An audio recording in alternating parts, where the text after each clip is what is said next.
We are here. We're inside the farm. This is one of his compounds, a place where he cooks and hangs out during the day. This is the gentleman himself. Assalamu alaikum. Oh, he said welcome.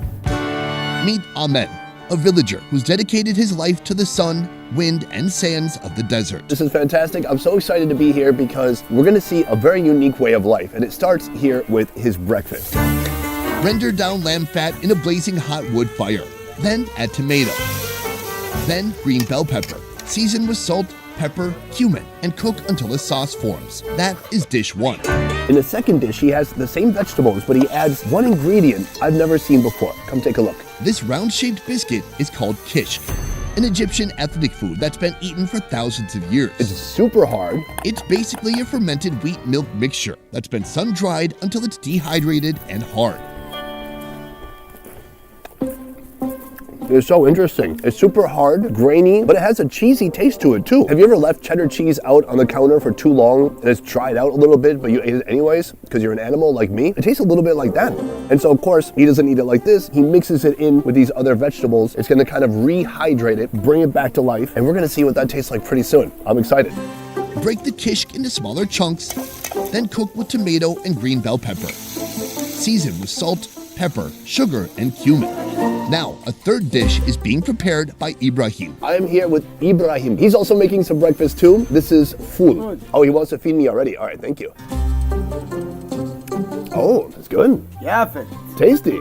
That's This is what we saw, I think, one of the first places we went to in Cairo. What's interesting is when you start having the same type of food in different places or regions, everyone can make it a little bit differently. The one we had was more of a paste with kind of crushed up mashed fava beans, and this is kind of a combination. It's got the fava bean paste with whole beans in there too. There's tomato, there's green bell pepper, and there's spices. I think I like this style more.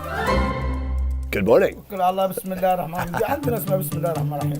This looks incredible. This is just breakfast and it's so many different items. This is called sun bread. I'm told this bread is kind of cooked half in the sun and half in the oven. Just like with the Egyptian bread, they use that as the utensil. Full? I'm gonna start with that.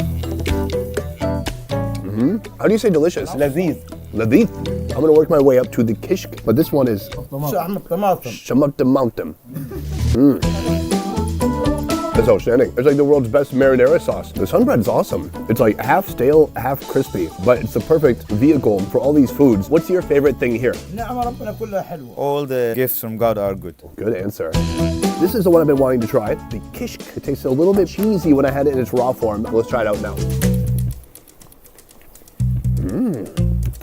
Oh, that's awesome. This is so good. It's hard to put my finger on it though. I mean, it has the tomato, some fresh vegetables. Oh God, how do you explain that? The texture is like a coarse oatmeal, but the flavor is just something completely unique. There's some acid from the tomato and then a lot of richness from the milk in that bread. It's confusing, but it's really good.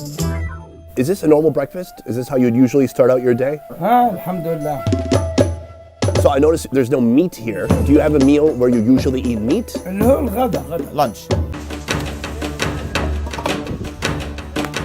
Dish 1, the grilled lamb meat. The meat is chopped down to small chunks. Ribs, tenderloin, sirloin, shoulder, front and hind quarters, all of it together, marinated with onion, salt, lemon, and black pepper. That gets grilled on an open fire. I'm here with Ibrahim. Habibi. Hi, call me Habibi. I mean, friend. We're making a few different dishes out of this sheep. It's going first on this grill. Oh yes, he's getting all the onions up in there. The cooking style here is a balance between speed and flavor. It's practical, efficient, and these cooking methods can be done pretty much anywhere. At the same time, it's given just enough love with seasonings and spices so it tastes great too. That's really good. Really delicious. Crisped up a little bit, almost dried out just on the edges though. Once you kind of crunch through the surface area, it's all super juicy inside. The main course has just started, and this is something special. Kabsa, a dish made of rice and meat, well known in Arab cuisine, but each country makes it a little bit differently. This is how they do it here. They boil meat in a big pot along with tomato and green bell pepper, then season with salt and black pepper, then let it simmer for an hour. Right now, we're making our main dish. This is called kabsa. Smells good. Yeah. Now he's gonna put in the rice, please. It's got kind of like an orangey broth, I think from the meat itself, plus the spices together, the tomato, the onion. The rice is gonna be flavored, and then as you're eating it, there's gonna be big chunks of meat inside. Wait, how long? 15 or 20. About 20 minutes, and that's gonna be ready. Thank you. While waiting for the kapsa to be cooked, Ibrahim brings me to his fields for a surprise. So this here is the power of the oasis. A huge vegetable garden of Ibrahim. Here he's growing all types of plants. He's gonna show me some of his giant vegetables. Despite the arid climate, farming isn't impossible in the oasis as long as you have water. Here in Ibrahim's field, he's growing tomatoes, onions, and these. Oh, take a look at this. That is crazy. Look at this. This is a giant turnip. He fed this the ooze from TMNT2. He's gonna pick one of these, and we're gonna have this with our dinner. It's crazy because it's already almost out of the ground. What? I've seen turnips maybe this size. This is 10 times bigger than anything I've seen before. Whoa, this one's even bigger. Okay, that is the record breaker right there. Shit. That's legit 20-pound turnip here. Freaking huge. So we have our veggies. I think we have to get back to the meat, and hopefully we can incorporate this too.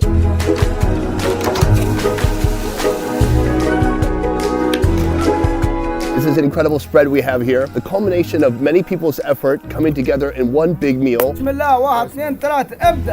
right, I love these guys. Usually when we do a scene with people, it's like, no, you can eat, be natural. Everyone here is looking forward to it. They're taking bites and they're not holding back at all. That's what I love to see. Here, the world's biggest turnip. They've just been chopped into pieces here and served raw. I'm gonna try one of these. Oh, not bad. It's interesting because it's not as crisp and it is a bit woody. I heard when they get really big, they can be kind of woody tasting. This is the grilled lamb we saw earlier, and then this is kapsa. This beautiful blend of rice and meat together. Oh, it looks like a lamb shank. This is incredible. Wow. That is delicious. The lamb itself is super tender, juicy, protein. It's just falling off the bone. You really get the full flavor of the actual lamb. Mix that with some rice. The only thing you have to watch out for is bone fragments, because they absolutely pulverized the sheep as they were kind of cutting it down to size. When is the last time you had kapsa? Last night. Really? And you're not sick of it? No. Never. Beautiful. It's very delicious. Between the grilled lamb and this kind of more boiled lamb, it's like you cover all your texture bases. One is kind of smoky and crunchy. The other one's super soft and tender. So you kind of get every beautiful aspect of the lamb. I want to try this one. Braised organs and meat in a mixture of onion and tomato, seasoned with salt, cumin, and black pepper. This is the spleen. Okay. Sheep spleen. Super minerally, spongy, savory. This is a beautiful taste. The kidney. The kidney. Oh, wow. That's a smoked kidney. That was good. I'm loving all these organs. The throat. Oh, the throat? This is interesting. This is the esophagus. And this is something I didn't know that people ate ever, except I had it about a week and a half ago in Zimbabwe for the first time ever. Here I am in Egypt and I'm being offered esophagus once again. What is it you like about this? It's crunchy. Very crunchy. This is a beautiful meal. It's super delicious, satisfying. I really appreciate it. Shukran. Shukran.